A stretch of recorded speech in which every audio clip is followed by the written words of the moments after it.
प्रेम से बोलिए जय श्री गणेश। ओम गण गणपति नमो नमः। भगवान आपके जीवन की सारी बाधाओं को दूर करें। आज हम आप लोगों को उस आदिदेव की कथा सुनाने जा रहे हैं जिनके स्मरण मात्र से ही जीवन की सारी बाधाएं दूर हो जाती है। यह कथा है कैलाश पर्वत की, जहाँ माता पार्वती अपने पति भगवान शिव के ध्यान और तपस्या में लीन रहने के कारण अक्सर एकांत महसूस करते थे। एक दिन माता पार्वती ने एक संकल्प लिया। उन्होंने सोचा, मुझे एक ऐसा पुत्र चाहिए जो केवल मेरा हो, जो मेरी हर आज्ञा का पालन करे और जो मेरे एकांत का साथी बने। पार्वती माता अपने मन में सोचती है, मेरे स्वामी तो जगत के कल्याण में लीन रहते हैं, उनका अधिकांश समय तपस्या और भ्रमण में बीतता है। अब मैं अपनी तपस्या से एक ऐसा पुत्र सृजित करूंगी जो मेरी ममता का आधार बने।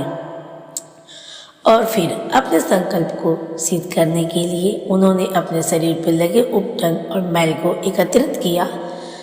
उसमें अपने तप की शक्ति और ममता का भाव भरा। अपने दिव्य तेज और प्रेम से उन्होंने एक बालक का निर्माण किया। वह बालक अत्यंत सुंदर, तेजस्वी और दिव्य था। माता पार्वती ने उसे अपने हृदय से लगाया और उसका नाम रखा विनायक।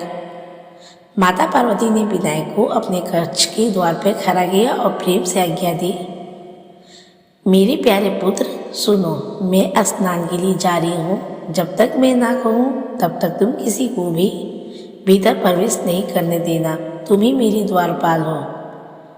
विनायक विनम्रता से, जैसी आपकी आज्ञा माता, आपकी आज्ञा ही मेरे लिए सर्वोपरि है। कुछ देर बाद कौन आ रहे थे? सृष्टि के स्तनधारक कैलाश के स्वामी स्वयं भगवान शिव। नंदी, आज पार्वती कहाँ है? मुझे उनसे कुछ आवश्यक बातें करनी है।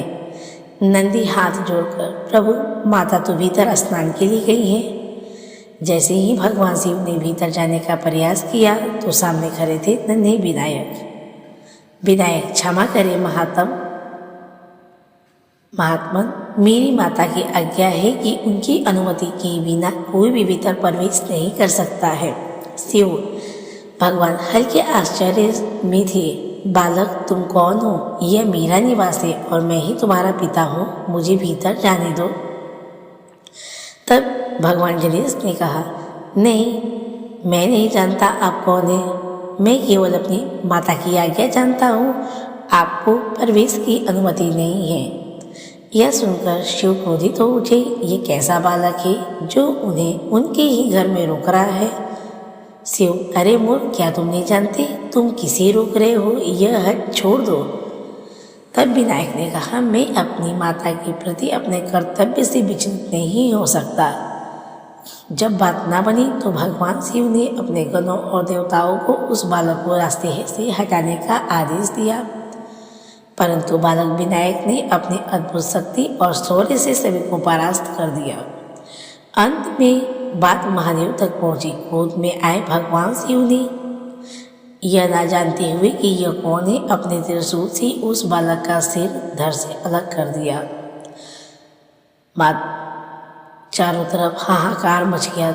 जब माता पार्वती स्नान करके बाहर आई तो उन्होंने अपने पुत्र को निर्जीव अवस्था में देखा। उनका हृदय फट गया। हे प्रभु, ये क्या किया आपने? ये मेरा पुत्र था, मेरे प्रेम और संकल्प से उपजा मेरा विनायक। आपने मेरी मातृत्व को छीन लिया। माता पार्वती का क्रोध भयानक था। उनके क्रोध से सारा ब्रह्मांड कांप उठा।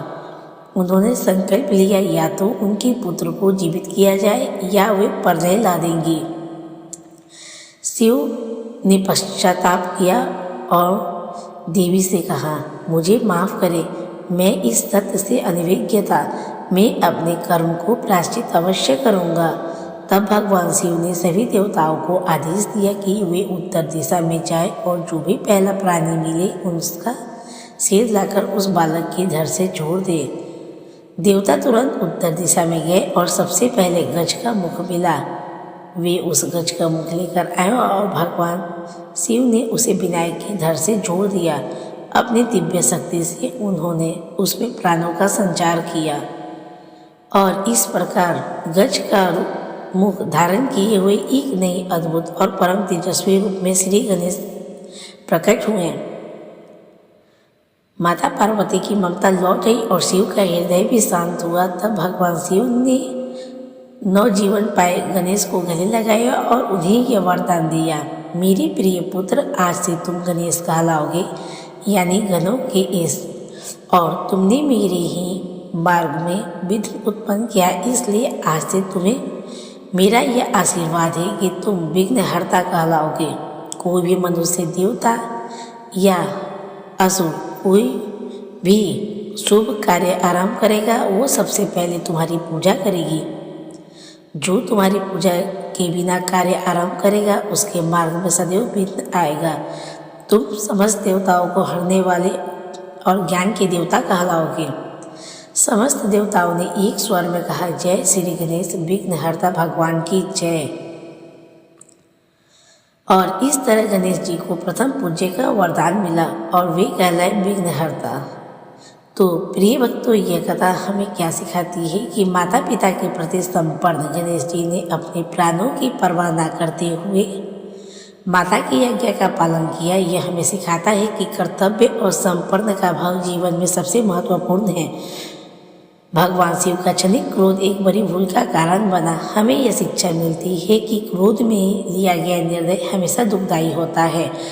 गणेश जी स्वयं एक बहुत ही बड़े विघ्न के बाद प्रकट हुए हैं। यह दर्शाता है कि हमारे जीवन के सबसे बड़े संकट में ही हमें एक नया श्रेष्ठ और मजबूत रूप देते हैं। हर बाधा अपने साथ एक आशीर्वाद भी लाती है। जब भी जीवन में कोई बाधा आए, कोई संकट आए, तो अपने मन को शांत कर दे, हृदय में प्रेम भर के सच्चे भाव से पुकारिए।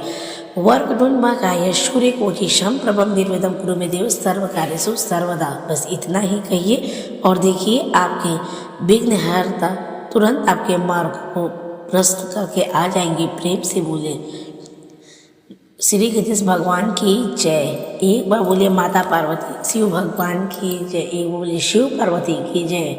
अगर आप लोगों को कथा पसंद आई हो तो कृपया मेरे चैनल को सब्सक्राइब कर लीजिएगा। मैं ऐसी ही कथा अपने चैनल पे लगातार लाती रहती हूँ।